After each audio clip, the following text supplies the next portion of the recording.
आई ज़्यादा से ज़्यादा गाना के लाइक शेयर करी लगन गाइज। तोहर ढोड़ी हवे कि समुंदर हो, तोहर ढोड़ी हवे कि समुंदर हो, खैबू का नेपाल के चुकुंदर हो, खैबू का नेपाल के चकुंदर हो।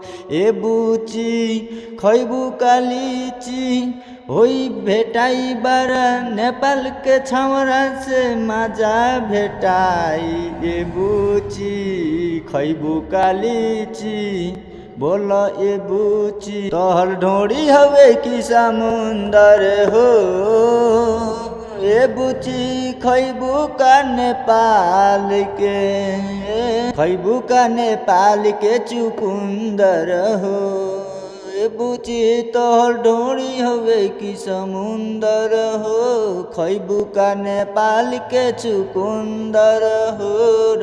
राइटर रंगीला रकी हा।